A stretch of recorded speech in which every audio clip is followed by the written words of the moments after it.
It's probably the oldest and deepest question we've ever asked ourselves. What happens when we die?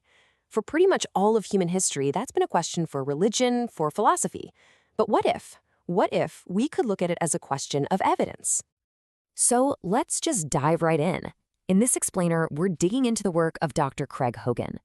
He's gathered a ton of research that he claims makes a really strong case for an answer to that exact question. And he doesn't just, hint at it. He makes a claim that is, well, it's pretty staggering. Yeah, that is a huge statement. Evidence beyond a reasonable doubt. So what is this evidence he's talking about? Well, we're going to break down the key examples that Dr. Hogan presents, and he sorts them into three really different categories. But okay, before we get into the wild stories, we've got to understand the rules of the game here.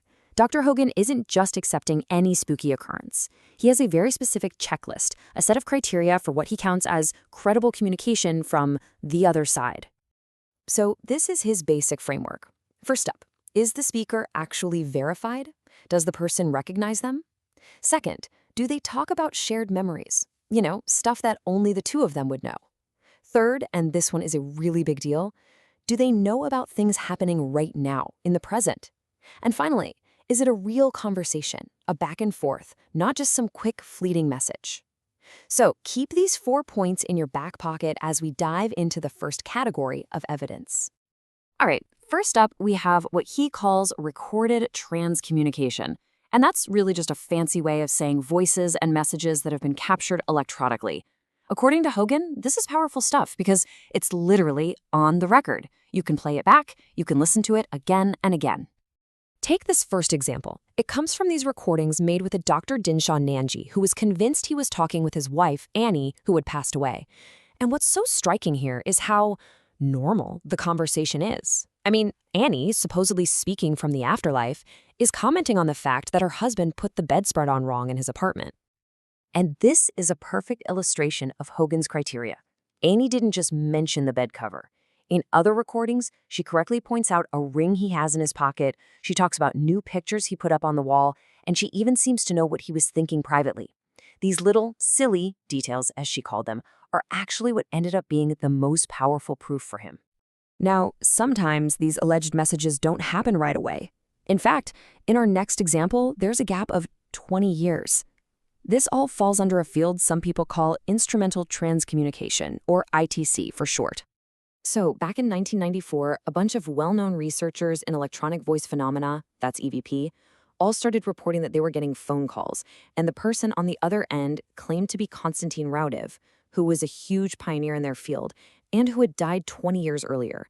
In this recorded call with one of the researchers, Sarah Estep, he's got this kind of dry sense of humor and directly talks about her work, which for Hogan checks that awareness of current events box.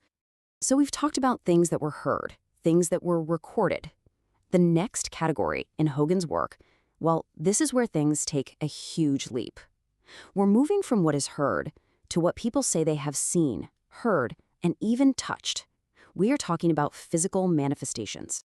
Yeah, so we're shifting gears here. We're going from voices on a tape to stories of full-body materializations and actual physical contact, experiences that, according to the accounts, involve all of the senses.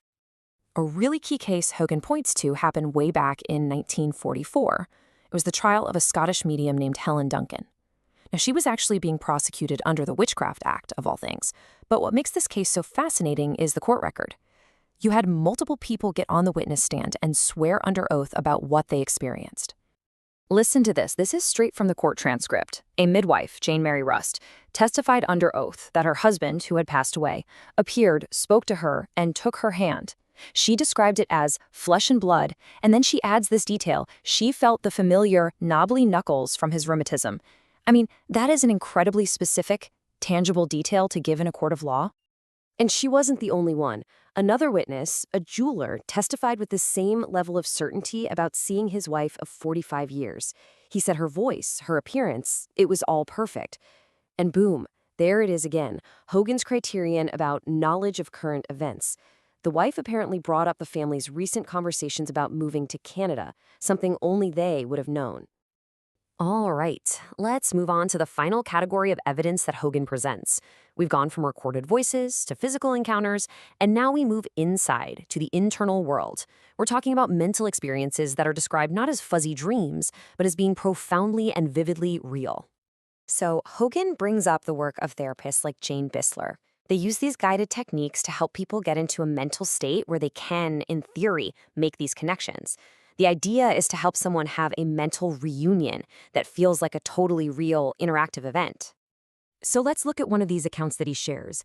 A person going through this process described being guided into a connection with a loved one named William, who then took them on a tour of this place he called Lotus Land. And the description of this place is what's just remarkable. The person reporting this said it wasn't vague at all. It was hyper-real, crystal clear. A flower so fresh it looked like it was breathing, colors like the aurora borealis cranked up, and even every single kind of ice cream you could possibly imagine. But here's the absolute key. According to Hogan's evidence, this wasn't just a vision they were watching. It was an interactive conversation. William was communicating clear messages that he was happy, that he missed her, and that he'd see her again. It was a real back and forth, meeting another one of those key criteria. So to just pull all this together for a second, the evidence Dr. Hogan puts forward for life after death really falls into these three main buckets. You've got the electronically recorded stuff, you've got sworn testimony of actual physical materializations, and then you have these deeply personal, interactive mental connections. Ultimately, what Hogan's work does is gather all these accounts, the recorded ones, the testified ones, the experienced ones, and puts them all together as one collective body of evidence. It's not trying to replace faith, but maybe to add some data to the conversation. And it really leaves us all with the biggest question, doesn't it? When we're exploring one of life's greatest mysteries, where do you draw the line between a strange story, an anecdote, and actual proof?